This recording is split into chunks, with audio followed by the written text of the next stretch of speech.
Salut la compagnie, c'est Jules Melon et aujourd'hui dans un Ciné Critique, je poursuis ma découverte somme toute tardive de l'œuvre du regretté Tony Scott, le frère de Ridley, en m'intéressant à son film sorti en 2006, Déjà Vu ou Déjà Vu, et oui, même titre en VO et en VF puisqu'il s'agit d'une expression francophone utilisée par nos amis anglophones.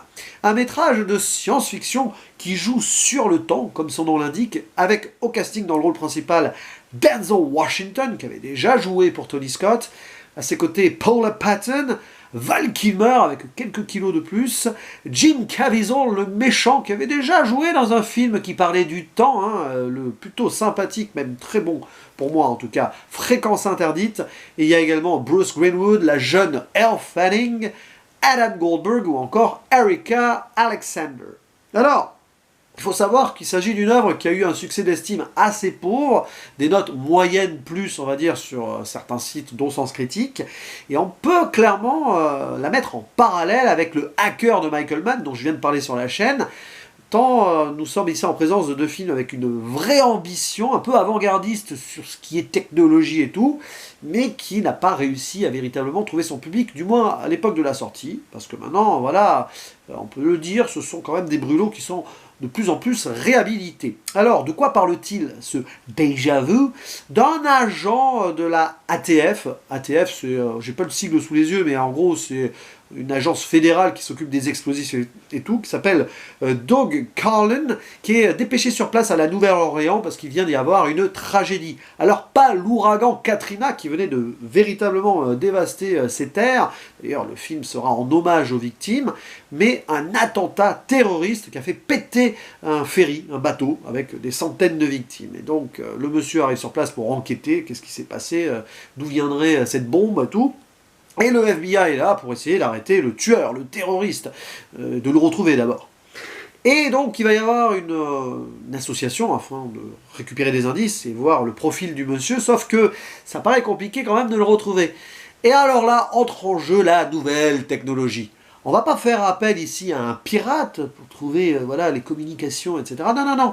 Mieux, des satellites dans le ciel qui ont mis en place un programme donc gouvernemental qui s'appelle le Snow White, Blanche-Neige, qui avec 7 caméras, Blanche-Neige et les 7 caméras, simultanément peuvent revenir en arrière, 4 jours et 6 heures en arrière, voilà, pour recomposer les images comme si on y était, comme si nous-mêmes on se refaisait des films, comme si ces 7 caméras, donc en changeant de point de vue et tout, on pouvait refaire le film de ce qui avait pu se passer. Mais alors, on peut voir partout, dans l'intimité des gens, etc., selon où on pointe le satellite, voilà. Et on ne peut revenir que 4 jours et 6 heures en arrière sans faire des replays et tout, donc il faut être bien attentif. Et donc, ils vont attendre tout simplement, en pointant sur place, en observant les gens, de voir si le terroriste n'avait pas fait certaines reconnaissances pour placer la bombe, etc., etc. Et donc espérer l'arrêter d'ici 3-4 jours, si vous m'avez suivi. Enquête assez intéressante, puisque là c'est clairement l'inverse de Minority Report. C'est pas tiens on va prédire les crimes, on va revenir en arrière pour voir les bases du crime et arrêter le monsieur, mais malheureusement on ne pourra pas empêcher ce qui a pu se passer.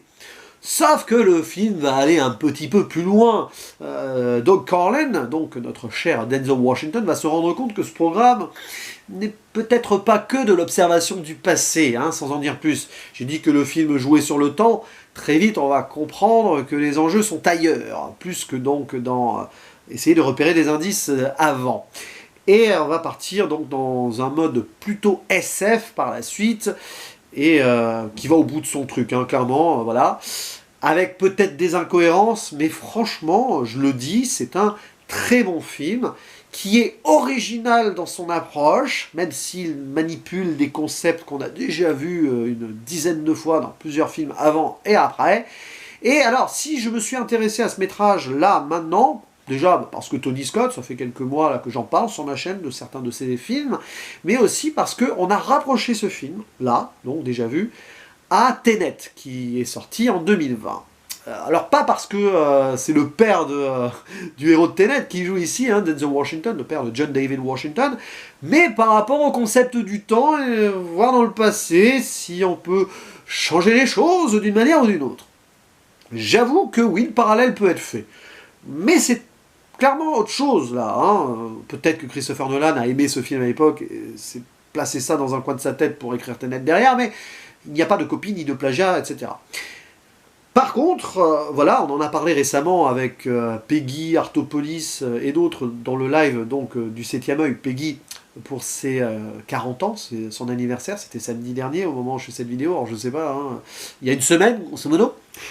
Et en effet, c'est un film bougrement passionnant que j'ai vraiment apprécié, alors parce qu'il va au bout de son truc, c'est honnête, c'est sincère, c'est voilà, c'est très bien mis en scène. Hein. Tony Scott, c'est presque comme Michael Mann, alors, ils ont deux, on va dire, approches peut-être différentes, mais dans le réalisme de l'action, dans le côté fluide des choses, clairement les deux ont des points communs, et ça rend l'histoire organique, dans un concept qui est un peu high-tech quand même, voilà, d'où les parallèles avec Hacker, mais j'ai préféré ce déjà vu à Hacker parce que j'adore le concept qui tourne autour du temps.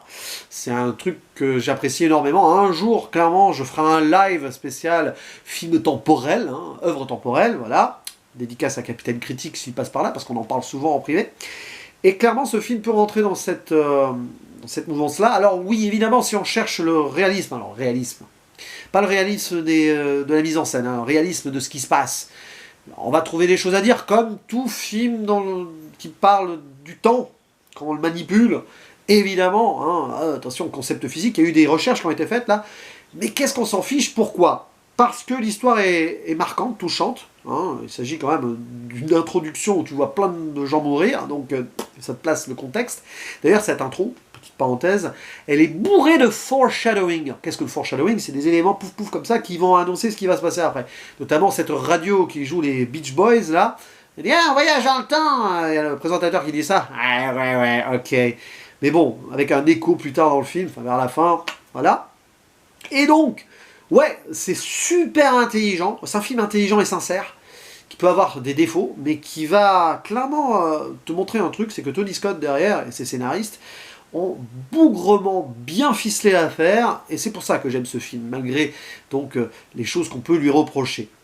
Et il y a aussi, au-delà du concept, de l'émotion, qui peut paraître facile. On évite le piège de la romance, quoique il y a un truc passionnant, c'est qu'à travers l'observation du passé d'une femme qui est morte, donc je fais simple, hein, je ne veux pas trop spoiler, qui est morte autour de cette tragédie, ben, l'agent donc de Carlin va pas s'éprendre d'elle, mais s'attacher à elle, et on voit qu'il y a beaucoup d'émotions derrière. Et c'est un monsieur d'ailleurs qu'on sent très touché et troublé, très humain, et j'aime bien les héros humains comme ça, dont on ne sait pas grand-chose, un solitaire aussi, hein. On n'apprendra pas beaucoup de son passé, on n'a pas trop son contexte familial et tout. Ça c'est passionnant, hein. D'ailleurs, là on peut le rapprocher du rôle, enfin du personnage du protagoniste dans Tenet, même si, quand même, c'est pas pareil. Et voilà, tu t'attaches au personnage principal qui veut rendre justice d'une manière ou d'une autre, mais qui veut encore plus. Et c'est là où on a ce concept parfois quand on essaye d'empêcher quelque chose, est-ce que c'est pas nous-mêmes voilà, on pourrait pas être à l'origine de ça, à trop vouloir éviter une catastrophe. Ça développe bien ce sujet-là, et puis après ça se déroule, hein, avec des belles scènes d'action, la caméra qui bouge beaucoup, hein, là-dessus Tony Scott est toujours très bon, très lisible, et c'est ça qui est important, tout en étant dynamique. Et voilà, Denzel Washington fait le boulot, c'est un acteur qui a toujours su bien jouer, bien interpréter ses personnages, hein, voilà, je sais que pas mal ont pu lui reprocher certaines choses dans sa carrière, mais là, voilà, il fait ce qu'on lui demande et il le fait très bien. Puis autour de lui, ça gravite. Paula Patton est une petite révélation de l'époque. Elle a fait d'autres films depuis, mais j'ai pas de mémoire. Enfin, si, elle a joué dans Mission Impossible, il me semble. Bon, voilà. Donc, pour moi, c'est un film qui est à la fois ambitieux, simple quand même, parce que dans le concept, il est simple, et abouti dans ce qu'il propose, malgré donc des choses qu'on pourrait trouver à dire, comme toujours donc dans ce genre de cinéma-là. Mais voilà, pour moi, c'est un très bon 8 sur 10. J'ai vraiment adoré voir ça. C'est assez amusant de voir que c'est un film qui respire quelque part un petit peu les années 90, mais qui est aussi très ambitieux et peut-être en avance sur son temps. Voilà, on peut penser à Black Mirror et tout, le fait d'être observé, peut-être espionné, hein, c'est des choses qui sont revenues ensuite avec Edward Snowden et d'autres. Voilà, c'est un film bougrement passionnant que je vous conseille vivement. Je ne sais pas s'il est disponible sur certaines plateformes, mais cherchez, et puis vous trouverez bien. Voilà.